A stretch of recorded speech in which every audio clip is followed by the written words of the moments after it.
자, 네 번째 썰 한번 가보도록 하겠습니다. 댓글 컨텐츠고 영상 제목 1억 모으고 2억 모으고 생활이 달라집니다. 오히려 과소비 더 안 하게 돼요. 더 아낍니다. 더 짠돌이가 돼요. 라는 영상에 달린 댓글입니다. 여러분 제 방송에 보면 이제 돈을 못 모은 사람도 있겠지만 모으신 분도 있을 겁니다. 모으는 거 힘들죠? 힘든 건 맞습니다. 예. 왜냐? 안 써야 되니까. 예, 돈 모으는 고통이에요, 고통. 예, 절대 즐겁지 않아요. 그러니까 아무나 못하는 거죠.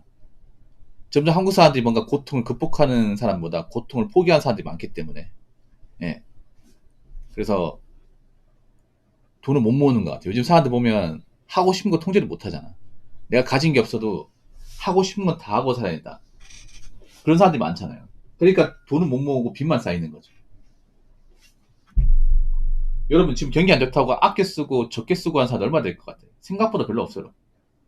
사람이라는 게 갑자기 경기가 안 좋아진다고 먹고 살기 힘들어진다고 뚝딱 바뀌는 게 아닙니다. 그런 사람들 웬만하면 없습니다. 평소에 돈을 쓰고 하고 싶은 거 안 참고 살았던 분들이 그렇게 쉽게 바뀌지 않습니다. 예. 여러분 소비를 통제하는 것도 엄청난 재능이에요. 요즘 사회에서는. 제가 재능이라고 얘기했잖아요. 왜 재능이라고 얘기했냐면 아무나 못하기 때문에. 이제는 그렇게 하는 사람이 별로 없기 때문에. 여러분 요즘 사회는 존버도 재능이 되잖아요. 존버. 존나 버티는 거. 그러니까 안 그만두고 한 분야에 남아있는 거. 이걸 존버라고 하죠. 근데 왜 존버가 재능이 되는지 아십니까? 존버를 못하는 사람들이 많으니까. 예. 뭔가 재능 얘기하는 거는 이 재능을 발휘하는 사람이 얼마 없기 때문에 재능이라고 얘기하는 거죠. 그렇지 않습니까? 누구는 한 회사 들어가서 10년이 20년이 버티면 존버가 재능이 아니죠. 누구나 다 할 수 있으면. 그래서 돈을 모으는 것도 재능이 맞아. 요즘 사회는. 못 모은 사람들이 존나 많으니까. 예.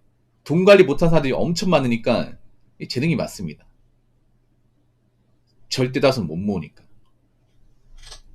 그래서 돈 모으는 거 힘들어요. 예. 왜냐하면 사람이 하고 싶은 거 다 하고 살면 언제 돈을 모으겠습니까? 그렇지 않습니까? 하고 싶은 거 참아야죠. 보통 사람마다 갖고 싶은 물건이나 하고 싶은 것들이 있습니다. 예. 근데 그런 걸 다 하면 지출이 심하기 때문에 남는 게 없어요. 그래서 돈을 모으려면 오히려 남들이 하는 것들을 좀 멀리 해야 됩니다. 요즘 사람들이 하는 거 뭐 좋은 차를 몬다거나 아니면 좋은 옷을 입는다거나 아니면 배달 음식을 자주 먹는다거나 인터넷 쇼핑을 자주 한다거나 아니면 여행을 자주 간다거나 이런 것들을 좀 깊이 해야 돼요. 물론 사람이 살면서 돈을 아예 안 쓰고 살 수는 없어요. 어느 정도 써야겠죠. 근데 큰 돈 나가는 지출은 좀 줄여야겠죠.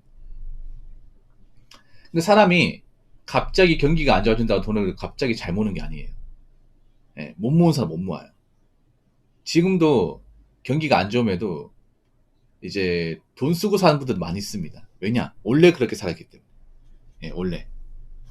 이미 클 대로 다 큰 사람이 갑자기 어떤 계기로 내가 가진 어떤 습관을 고친다, 바꾼다는 거는 정말 어렵습니다.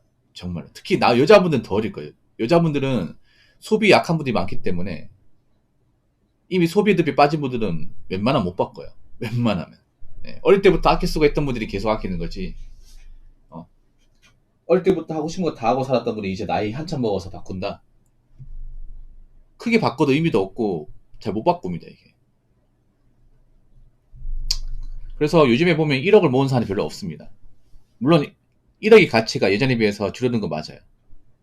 네. 그렇지만 일반 서민들 보통 사람들 입장에서 1억은 큰 돈입니다. 큰 돈이에요. 왜 큰 돈입니까? 이 돈을 가지고 있는 사람들 얼마 없기 때문에. 서민들 중에서. 뭐 돈 많은 분들, 능력 좋은 사람들이 1억 가지고 있는 사람도 많겠지. 그 사람들은. 근데 어차피 그 사람들은 제 방송을 안 보니까 일반 보통 서민들 대상으로 제가 말씀드리면 서민들이 1억을 가지고 있는 사람이 거의 없어요. 여자분들은 정말 없어요. 정말 없어. 여자분들 5천만 원도 없어요. 통장에. 5천만 원도 없는 사람 수도 빽빽이야. 그러면서 결혼식장 나가가지고 짝을 찾으려고 그래. 양심 없죠, 여러분. 1억 모으는 거 힘들다는 거 알고 있어요. 1억 모으는 거. 80만 원씩 이제 10년 모아야 1억이고 100만 원씩 8년 모아야 1년이 1억입니다. 100만 원씩 8년. 8년이 길죠. 그러니까 100만 원씩 한 달도 빠짐없이 100만 원씩 적금 넣어야 1억이 가능합니다. 계산상으로. 근데 요즘 보면 직장을 중간에 그만둔 사람도 많고 뭔가 지름신이 강림하면 좀 쓰는 사람도 많이 있어요.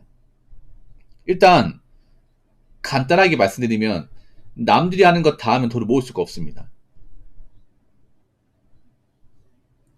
남자 같은 경우에 자동차를 할부로 뽑아버리면 돈을 모으기 힘들어요. 정말 돈을 많이 버는 게 아닌 이상은. 요즘 차들이 많이 비싸다 보니까. 여자분들 여행도 자주 가고 옷도 자주 사 입고 쇼핑 많이 하면 돈을 모을 수 없습니다. 사실 돈을 모으는 건 여자분들 더 힘들어요. 남자보다 훨씬 더 힘들어. 왜냐면 여자들이 돈을 적게 벌고 거기다가 일을 적게 하는 것도 있고 한 가지 더 말씀드리면 여자분들이 소비 통제를 더 못하거든. 그러니까 씀씀이 같은 거 여자는 조절하기 더 힘든 게 소비하는 아이템들이 남자보다 훨씬 더 많아요. 보통 남자는 보통 돈 아낀다고 치면 술, 담배, 뭐 자동차, 현질 이것만 하면 되거든. 이것만 하면 돈 모여요. 근데 여자분들은 좀 달라요. 여자분들은 술, 담배, 뭐 자동차, 현질, 그리고 명품, 액세서리, 그리고 화장품, 헤어, 메이크업, 뭐 신발, 네일아트 이게 좀 품목이 좀 많아. 그래서 남자보다 돈 모으기 나이가 높은 건 사실이에요. 훨씬 더 높은. 근데 할 수 있어. 할 수 있어야 돼. 나이가 높다는 거지 못 모으는 게 아니에요. 근데 더 독하게 마음 먹어야지. 더 독하게. 그래서 지금 대한민국 문제가 뭐냐면 자기 월급 관리 못하는 사람들이 너무 많다. 나이가 찼음에도 모아놓은 돈 없는 사람들이 많다. 나이가 찼음에도 모아놓은 돈이 없다는 얘기는 앞으로 미래가 암울하다는 얘기죠. 일단 나이 먹고도 돈을 모으지 못하면 이제 결혼을 못하는 거죠. 상식적으로 나이 먹고 지하관리도 못하고 돈도 못 모은 사람하고 누가 같이 살려고 하겠습니까? 그렇지 않겠습니까? 뭐 결혼 못하는 거고. 그리고 돈을 못 모으면 내 집 마련도 못하는 거죠. 자기 주거 마련도 못하지. 그럼 계속 월세로 살겠죠. 근데 사람들 지금 문제가 뭐냐면 이 월세 위험성을 잘 몰라요. 월세 위험성. 전세 위험성은 알지. 그 전세 사기 때문에. 근데 문제는 뭐냐? 앞으로 월세가 올라가면 어떻게 될까? 월세가 올라갈 가능성이 무궁무진합니다. 네. 월세는 수요가 많거든요. 굉장히 많단 말이야. 지금 부동산 이제 사무실 보면 뭐 아파트 매매 같은 건 잘 안 돼요. 생각보다. 요즘 아파트 거래가 많다고 하지만 그건 좋은 지역의 아파트고요. 일반 아파트는 거래가 잘 안 돼요. 그나마 이제 거래가 되는 게 월세입니다. 월세기야. 왜냐면 월세를 찾는 분들 많잖아. 1인 가구 대부분 월세 아닙니까? 젊을 때 월세 사는 게 크게 문제 없겠죠. 근데 앞으로 월세 가격이 오르고 나이 먹으면 괜찮을까? 나이 먹으면? 저는 분명 문제가 생긴다 보는데 월세는 분명 오릅니다. 지금 오르고 있습니다. 그래서 한 4, 5년 뒤 지나면 서울 같은 데는 일반 원룸도 전 100만 원 갈 수 있다고 봐요. 충분히 갈 수 있다고 봅니다. 지금 100만 원 언저리 하는 거 있죠. 서울 같은데. 원룸인데. 별로 넓지도 않은데. 근데 과연 월세가 100만 원 넘어가 버리면 내가 돈을 모은 적이 없는데 버티고 살 수 있을까 이게? 그리고 개인적으로 남자분들보다 여자분들이 더 걱정이 돼요. 여자분들이 앞으로 뭐 결혼 못한 사람도 많을 텐데 말로는 비혼주의를 하지만 어차피 혼자 살아야 될 거 아니에요. 근데 어떻게 살 겁니까 이게? 나이 먹으면 남자보다 일하기 더 힘든데 쿠팡 말고는 갈 데가 없는데 쿠팡도 언제까지 일자리 제공해 줄지 알 수 없는데 그래서 돈 모은 걸 절대 게을리 하신다거나 천하게 계시면 안 돼요. 이게 목숨줄이야 목숨줄. 내 미래 동아줄이에요. 돈을 안 모은다는 것은 내 미래를 이제 책임 안 지고 살겠다는 거 마찬가지입니다. 미래가 없는 거죠. 과연 나이 먹어서 그 미래가 없는 인생이 아름다울지 잘 생각해 보시기 바랄게요. 자, 댓글 한번 읽어보도록 하겠습니다. 저축이 더더욱 중요해진 이유가 앞으로는 일반 사람이 현실적으로 소득 높이기가 힘들기 때문에 라고 적어졌습니다. 맞아요.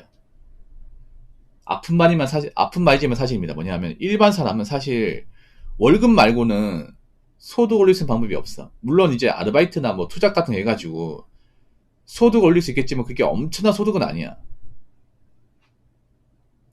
여러분이 객관적으로 뭐 좋은 회사 다니고 싶고 뭐 사업을 통해서 뭐 큰 돈 벌고 싶어 마음이 해야지만 앞으로 사업이나 투자로 큰 돈 버는 케이스는 더 많이 없을 거예요. 더 많이 없을 거예요. 망하는 케이스는 더 많겠지. 그럼 어떻게 돼요? 이제 사람들이 이제 뭐 큰 소득 얻는 것도 중요하지만 안정적으로 가능하고 길게 살아남는 돈 많이 택할 겁니다. 그러면 여기서 뭔가 소득을 엄청나게 많이 끌어올리기 힘들어요. 그럼 어떻게 해야 될까? 내가 버는 돈이라도 관리를 잘해야겠죠.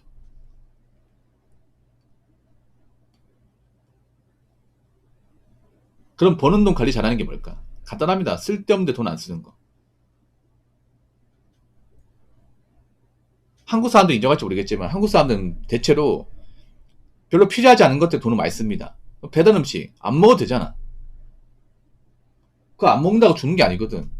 오히려 배달 음식 먹으면서 건강이 나빠지거든요. 왜냐면 배달 음식이 건강을 생각해서 만드는 게 아니기 때문에. 물론 배달 음식 안 시켜 먹으면 뭐 자영업자들 많이 힘들겠지만 뭐 그건 그분들 사정이고 개인 입장에서 봤을 때는 배달 음식 먹는 이유가 뭐 꼭 피해서 먹는다기보다는 귀찮아서 먹는 성격이 더 강하거든요. 해먹기 귀찮으니까 해먹어야 돼 이제. 해먹을 수밖에 없을 겁니다. 앞으로 배달 음식이나 이제 배달비 비싸지면 식비 부담이 커지기 때문에 지금 1인 가구부터 보면 식비 부담이 엄청 크거든요. 식비를 주지 않으면 돈을 모을 수가 없습니다. 그리고 앞으로 이제 큰 돈 나갈 수 있는 소비를 줄이셔야 돼. 자동차는 웬만하면 정말 필요한 거 아니면 끄시면 안 돼요. 그리고 여행이라는 것도 다시 한번 생각해봐. 내가 지금 여유가 없는데 여행 가도 되는 것인지. 그리고 최신 유행하는 아이템 같은 거 집착하지 마십시오.